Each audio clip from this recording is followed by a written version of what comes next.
Mas Ganjar, jenengan itu ya orang banyak nyebut itu, saya juga sih gitu ya setelah bertemu jenengan itu pejabat yang semana lah. Kalau orang Jawa begitu Mas. Jadi orang itu nggak takut mau curhat gitu ya, nggak takut untuk wah ini pejabat saya ngomong nggak jujur nanti harus nyenengin pejabat gitu. Itu butuh latihan atau dari sononya sudah begitu sih Mas Ganjar? Enggak Mas, wong saya itu sebelum jadi pejabat ya cah ndalan. Waktu mahasiswa ya demo. Iya. Terus nongkrong, sampai sekarang saya nongkrong itu hobi. Saya itu orang yang tidak mau tercerabut dari akar saya. Nah, kalau saya ketemu Mas Tri, ketemu teman wartawan ngobrol, non sewu loh Mas, nek ketemu konco lawas sih pisu-pisuan itu kan bukan marah Mas. Iya betul. Rasa sayang gitu. Kalau bahasa Surabaya itu apa? Cuk gitu. Hasil survei sejumlah lembaga survei politik itu menempatkan Mas Ganjar sebagai calon presiden paling potensial di 2024. Meskipun jenengan nggak suka saya tanya. Kira-kira Mas, kalau sekarang ada orang yang memaksa sampean untuk maju di Pilpres 2024, jawaban jenengan apa ya? Ada dua Mas.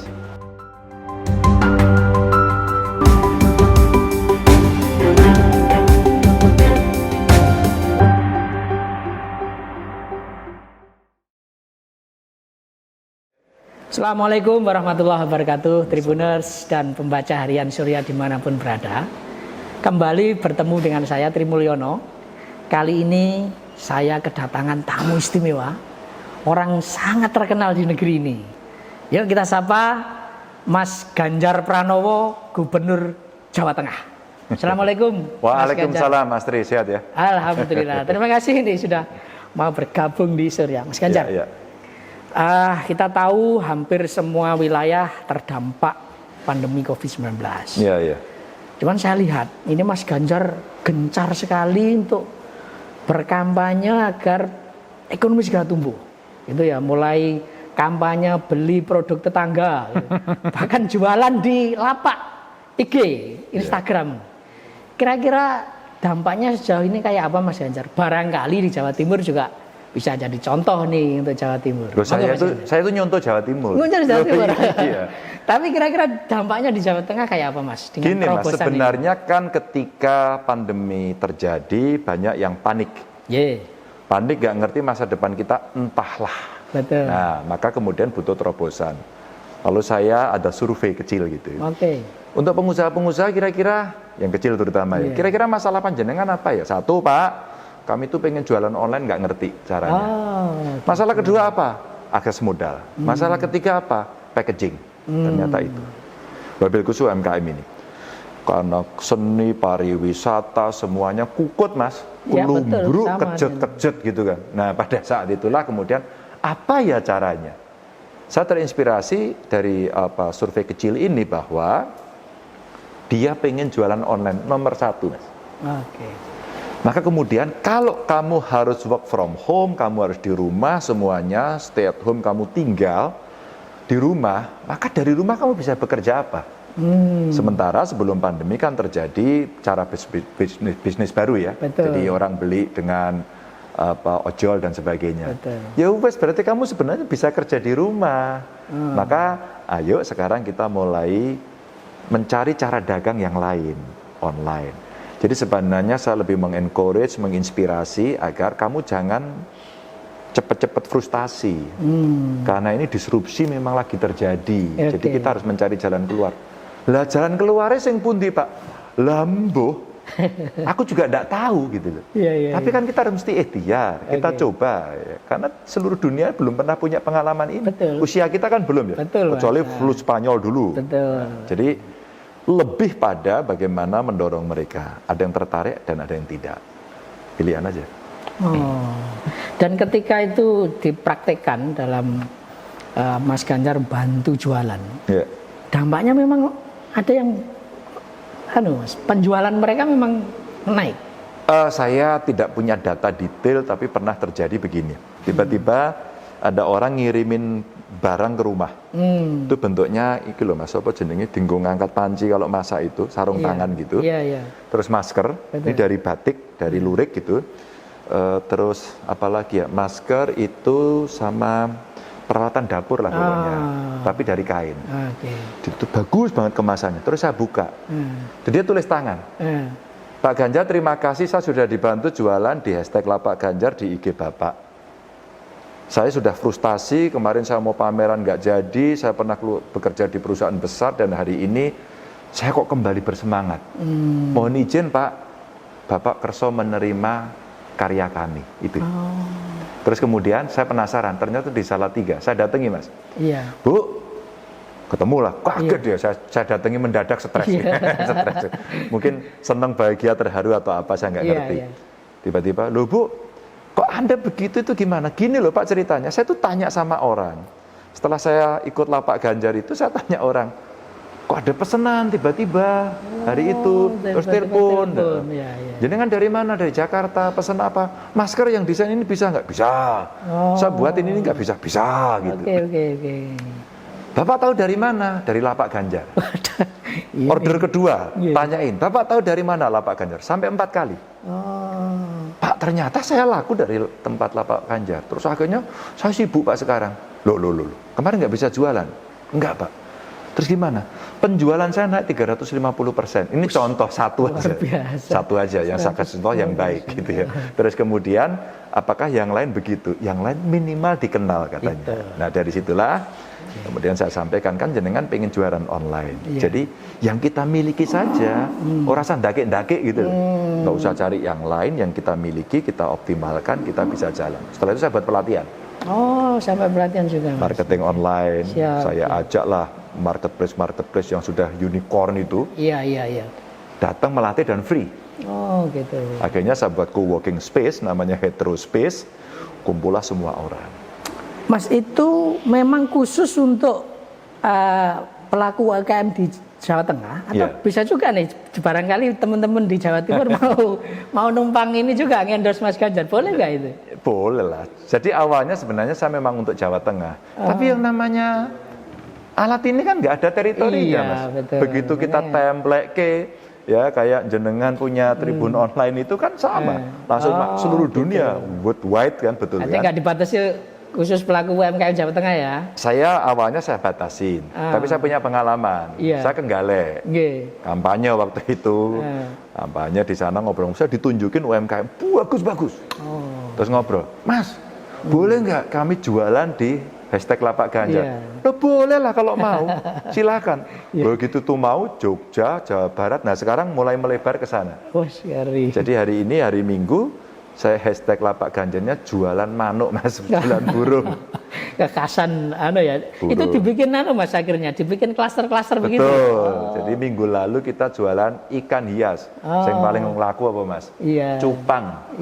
Sekarang. Itu sampai posting saya itu bentuknya titik-titik kayak wong jahit itu. Saking banyaknya gitu. Oke. Itu salah satu ya saya kira Mas Ganjar terobosan untuk membangkitkan ekonomi. Barangkali ada juga program-program lain yang syukur bisa dikolaborasikan dengan Jawa Timur misalnya Mas. Bisa cerita nggak Mas? Banyak sebenarnya kalau kita bicara dengan media online sebenarnya ya itu hampir semuanya bisa. Maka saya katakan kalau kita bicara kebutuhan masyarakat, kemudian ada produk UMKM, maka saya kolabkan itu. Yuk kita saling isi yuk gitu. Iya. Produk pertanian kita. Pertanian, betul. Cabai kita lebih dibeli di Sumatera. Tapi kalau kita kurang dari mana? Jember Mas. Betul. Jadi Jawa Tengah pasokannya di sana. Jadi artinya sebenarnya banyak hal. Buah-buahan kita, apelnya Malang masih masuk. Jadi kalau kita produk-produk itu dikolaborasikan dengan Jawa Timur bagus. Dan saya belajar banyak dari proses industrialisasi yang terjadi di Jawa Timur. Jawa Timur kan one step ahead, lebih maju. Saya itu sebenarnya belajar dari Jawa Timur. Banyak ini. Wah, gubernur-gubernur dulu juga keren, caranya keren. Saya belajar, saya ngaji ke sini. Saya pernah ke sini dulu. Nyantri di Pak Dekarwo dulu ya. Pak De, iki piye ngene lho gitu. Karena dia senior juga di GMNI kan. Kemudian menyampaikan. Jadi kolabnya bisa nggak bisa. Dan saya pernah ketemu di Jabar, pernah ketemu di Bali, seluruh Indonesia, dan kita ngobrolin. Dan ternyata semua tertarik dari hal yang kecil aja. memanfaatkan medsos. Siap. Oh Mas Ganjar sudah jalan, boleh yuk kita dorong, yuk. Sekarang di Eropa sudah mulai, Amerika sudah ikut. Mas saya juga baca diaspora, sehingga teman-teman di Belanda juga menyampaikan, Mas suplai dong ke kami contoh-contoh produk. Kami itu sudah sewa ruko di sentrum, di pusatnya di Amsterdam sana. Iya. Kalau berkenan nanti gini, yos tak siapin gitu. segitu Akhirnya kita ya? buat UMKM Virtual Expo, saya ajak BI, OJK, BUMN, Bank Jateng. Kita ajak Kemlu. Kementerian Luar Negeri ya. Saya ajak terus Diaspora kemudian di seluruh kemarin dengan duta besar kita di Kanada, terus kemudian ini lagi disiapkan sama Spanyol. Pokoknya udah sekarang bisa dengan elektronik kok. Tribuners di Jatim, jangan lupa ini ya pesannya Mas Ganjar ya. Apapun bisa kita lakukan di tengah teknologi yang luar biasa ini. Mas Ganjar, masih soal ekonomi ya. Iya. Ada beberapa perusahaan di Jawa Timur ini yang sudah memastikan untuk relokasi ke Jawa Tengah, ke daerah jenengan nih gitu ya. Saya terima terbuka. Memang ya mereka mengaku bahwa faktor utamanya itu yang disampaikan ya soal UMK di Jawa Timur yang tinggi. Iya. Tetapi saya juga ragu, jangan-jangan ada faktor lain Mas yang membuat mereka akhirnya tertarik untuk investasi di Jawa Tengah. Bisa diceritakan nggak? Apakah betul faktor UMK saja? Tidak, ada banyak. Sebenarnya juga ketika UMK di Jawa Timur relatif lebih tinggi, banyak juga kok yang investasi di sini. Banyak juga, karena infrastruktur Jawa Timur bagus, pengalamannya juga bagus. Nah Jawa Tengah kemudian menjadi area baru. Karena satu yang saya dorong adalah layani masyarakat dengan mudah, murah, cepat, dan habisi pungli. Itu dulu. Sehingga nanti turunannya pada reformnya adalah bagaimana mudah, murah, cepat ini diaplikasikan dalam perizinan. Dua. Ketiga, lahan relatif masih bagus. Lahan terutamanya, selain UMK lahan. Saya kira. Infrastruktur juga makin bagus. Ya, makin bagus. Umpama jalan bagus, kereta api bagus, ya, bandara bagus. Mungkin yang belum kita yang masih kalah sama Jawa Timur itu pelabuhan. Jadi masih jenenge ini Tanjungnya emas, kelasnya emas, dan sini perak itu, tapi peraknya lebih gede, dan ini ke timurnya bagus. Maka potensi-potensi itu ada. Jadi upah itu salah satu saja.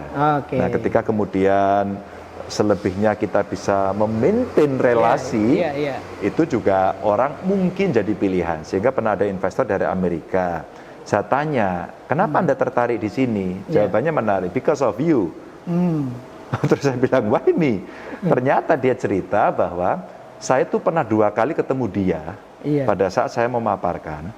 Terus ketika dia ada persoalan, ternyata staf saya itu menelpon langsung. Ceritanya begitu. Jadi maintenance kepada customer itu menurut saya bagian yang penting gitu ya. Itu yang mungkin ada. Maka di area yang masih ada, masih jembar, kita bisa tata, dan upah buruh yang kompetitif. Itu jalan. Yang terakhir tentu kondusivitas. Betul. Maka waktu buruh demo tak ajak nyanyi dangdut, Mas.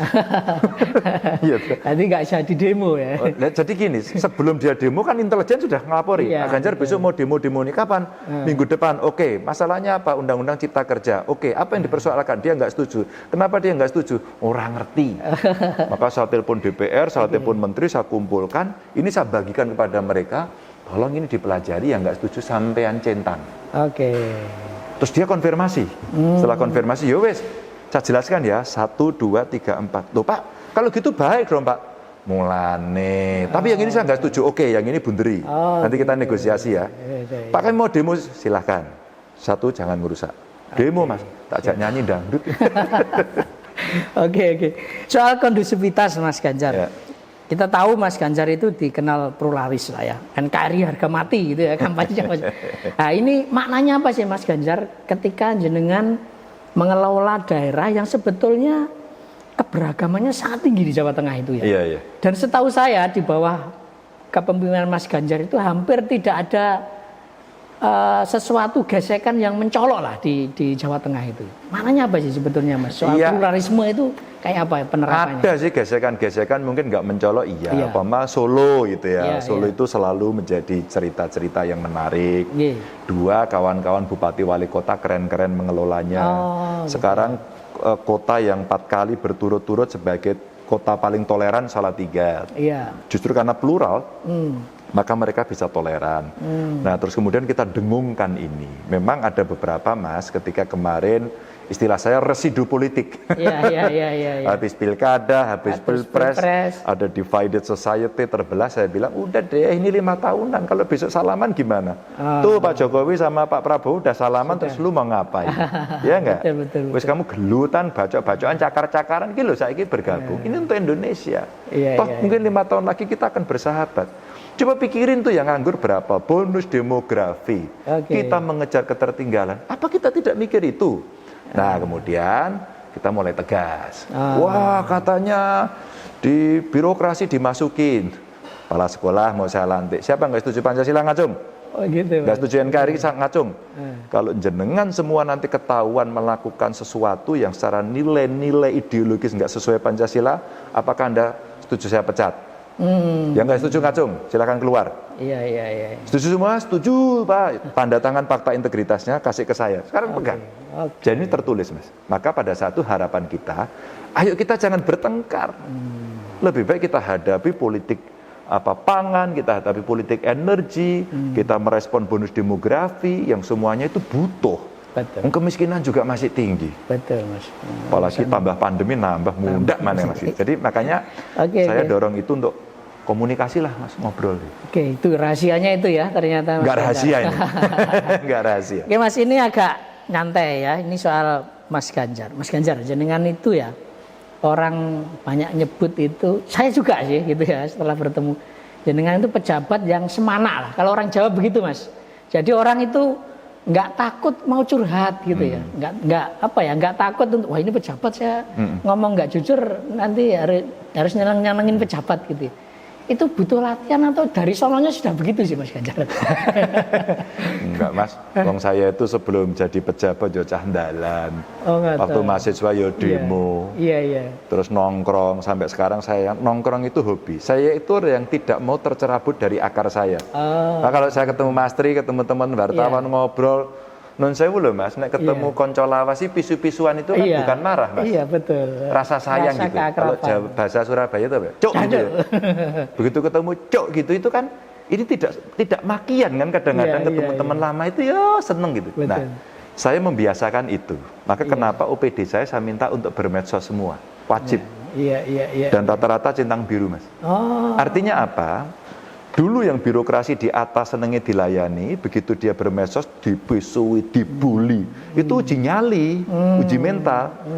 Sementara birokrasi saya mintakan pelayananmu tadi itu mudah, murah, cepat. Iya. Maka merespon 1 kali 24 jam kalau enggak kondite. Iya. Ngono Mas. Jadi akhirnya dia terbiasa deket. Saya ngevlog, saya dengan rakyat, saya nggak suka dibukain pintu, saya mau melayani sendiri gitu ya. Maka pada saat-saat seperti itu, akhirnya kan follower mengikuti leader. Iya. Maka alhamdulillah kawan-kawan di birokrasi mau mengikuti gaya saya, sudah nggak formal. Maka dengan cara itu rakyat ora wedi Mas. Nek jenengan umpama ya macak kereng macak kereng nang ngendi-ngendi gawe safari gitu kan. Nun sewu lho ya. Maaf ya kalau ada yang suka pakai baju safari gitu ya. Jadi kaku, pengawalnya banyak, Satpol PP-nya brengose semene gitu. Orang takut. Saya tanya Mas, sampean kalau lapor pilih ndi? Teko langsung, ya toh, kirim surat, melalui medsos, telepon, WA, SMS pilih ndi? Paling tinggi itu apa yang dia suka? Apa itu? Medsos ya. Oke. Maka kemudian kita kasih tanpa disadari perubahan perilaku birokrasinya menjadi turun, ya, menjadi dekat. Dulu di sini, terus begini sama egaliter dia komunikasi. Bahkan setelah itu saya minta untuk turun dikit. Maka saya tulis di bio saya, tuanku rakyat, jabatan cuma mandat. Karena kita terbatas kan, terbatas. Jadi pola birokrasinya ya kira-kira gitulah biar jalan. Tribuners, yang disampaikan Mas Ganjar itu bukan isapan jempol ya. Anda tahu Mas Ganjar ke sini tanpa pengawal satupun. Jadi cuma sopir sama satu ajudan mungkin ya, sama Mas Ganjar gitu ya. Jadi apa yang dikatakan Mas Ganjar memang betul. Mas Ganjar, ini pertanyaan terakhir. Hasil survei sejumlah lembaga survei politik itu menempatkan Mas Ganjar sebagai calon presiden paling potensial di 2024. Meskipun jenengan nggak suka saya tanya. Kira-kira Mas, kalau sekarang ada orang yang memaksa sampean untuk maju di Pilpres 2024, jawaban jenengan apa? Ada dua Mas. Satu, kenapa kita tidak bicara menyerap gabah petani? Oh gitu. Karena itu jauh lebih penting dari hasil survei. Yang kedua, saya ini kader partai. Di PDI Perjuangan itu keputusan tertinggi di ketua umum. Maka kalau ada survei tinggi-tinggian gitu, jangan GR yang di PDIP, biasa saja, karena Bu Mega yang akan menentukan. Ngono. Oh, gak ada jawabannya. Jadi memang jawabannya kurang memuaskan ya, Tribuners. Tetapi saya Tribuners pasti ingin bahwa nanti siapapun yang terpilih di Pilpres 2024 setidaknya gayanya kayak Mas Ganjar ya, gitu ya, semana gitu ya. Kira-kira kita doakan begitu Mas Ganjar, apapun hasilnya. Oke Mas Ganjar, ini closing statement saja untuk Tribuners dan pembaca Hariun Surya dimanapun berada. Bagaimana kita ingin juga berupaya agar pandemi COVID-19 ini segera berakhir Mas. Amin. Monggo sampaikan apa yang harus kita lakukan untuk memerangi COVID-19. Tetap semangat, kita harus berpikir alternatif agar kita bisa menerobos. Disiplin ini kalau tidak dikerjakan maka pandemi tidak akan pernah berakhir. Kita butuh disiplin, kita butuh inovatif, kita butuh kreatif, jangan pernah patah semangat. Satu lagi, jangan pernah berhenti berdoa. Oke, terima kasih Mas Ganjar. Tribuners, demikian obrolan saya dengan Ganjar Pranowo. Sampai ketemu dengan tokoh-tokoh yang lain. Saya akhiri, Assalamualaikum warahmatullahi wabarakatuh. Waalaikumsalam warahmatullahi wabarakatuh.